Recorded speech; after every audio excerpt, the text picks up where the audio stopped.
Welcome back to the Delaware Way. You just heard our interview with the mayor of Wilmington. One of the topics we talked about was blight in Wilmington. We want to continue on that topic with Bryce Fender, who is COO, and Joel Amin, who is CEO of WilmInvest. Tell us what WilmInvest is. So Willmanvest is a social real estate investing company that I actually started with my three best friends who I met in middle school. We are actually currently students in our junior year, two of us at the University of Delaware studying within the Horn program, and our other partner studying at the Wharton School at the University of Pennsylvania. So he explained what the company is, and I cut you off, I'm sorry, but what does that have to do with blight? So essentially, our business model is about identifying vacancies in Wilmington, Delaware, some of the 1,650 of them. And we know that they do nothing but attract crime and incur backcode taxes to the city. So we buy vacancies, and using our internalized property management network, we renovate them, and then we start leasing them out as permanent supportive housing to organizations such as Connections Community Support Programs, Horizon House, and the Delaware Center for Homeless Veterans. So we have turned vacancies into, actual use for, the economy and Wilmington. Since I cut you off, is there something you wanted to add to that? Yeah, so, what our team brings to this issue is a multitude of skills necessary for this issue. We are acquiring, renovating, and renting out properties in the city of Wilmington, Delaware in a unique manner. We are partnering with local entities such as the Wilmington Land Bank, the Department of Real Estate and Housing, to acquire these properties in an efficient manner. And then, as Bryce said, renovating them, utilizing our construction businesses. My background is actually in plumbing, working for my family construction business, Joel Amin Plumbing, which operates here locally in the city.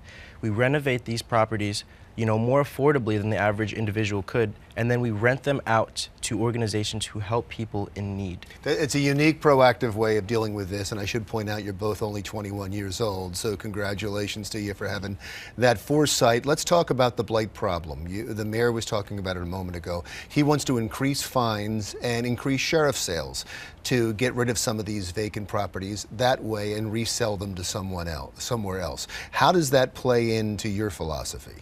So, what's interesting, being the type of real estate company we are, we've met everybody from the community organizations who put people in need on their back up to the lucrative real estate development firms that are doing hundreds of millions of dollars in deals in business. And what's interesting is we've actually been able to find connections and similarities in the middle between the government, the private sector, and the community organizations. And we believe that by securing ourselves in a position right in the middle, we can effectively find a solution that benefits all three parties.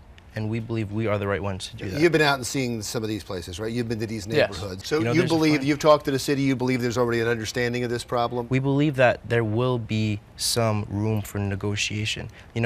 I believe that to some extent, progress will have to be made, and, we will never be able to fully, save every property, but I believe something will have to give, and I believe that we will make progress with the administration. We will help to protect people to some instance. And I guess that your philosophy is once you deal with urban blight, once you get some of these people out that aren't keeping their properties up, you're going to help with crime, you're going to help with the economy, you're going to help. What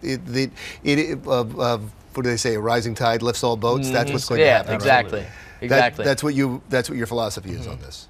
Yeah, we find that by investing in vacancies and making them actually useful, then that's going to bring up the overall economy, because we're in a real estate investment class right now, and the number one thing that our teacher, Mr. Rick Lynch, taught us is that real estate is the biggest driver to the economy. So if we can pick up this real estate in Wilmington, make it something that it has never been before, our philosophy is if we work hard today, we can make tomorrow much better, He's running for office. Yeah, I'd actually also like to add one point as well. Think about what makes us young people in our generation happy as compared to what made the average individual 40 years ago happy. We are not out here to make the craziest amount of money. We are not out here to dominate. We are out here to help individuals. I mean, if you look at people from millennials down, it's not money, it's not cars, it's not huge vacation homes that makes us internally happy. It's helping people, it's addressing problems, and it's making changes. And I believe, you know, if you think of that idea of a sharing economy and how everyone around my age and down is more prone and likely to just share everything from cars to homes to success. I mean, I think it's very clear that with us people being the future leaders of the city and people of my age being leaders, you know, this is going to be our city one day. And we believe that because we're at the table making, you know, contributions to these conversations, that progress will be made no matter what, because we're, you know, at the Horn Program in Entrepreneurship at the University of Delaware. We're close to, you know, the business hub of Delaware, and I believe this is the perfect team to make it happen. Well, I hope everything you say is true. Maybe we'll have another great generation. Thank you both for being here. Bryce Fender, COO, and Joel Amin, CEO at WilmInvest. When we come back, another person that wants to make Wilmington a better place and Delaware a better place through biking. We'll explain the social ramifications of that when the Delaware Way continues.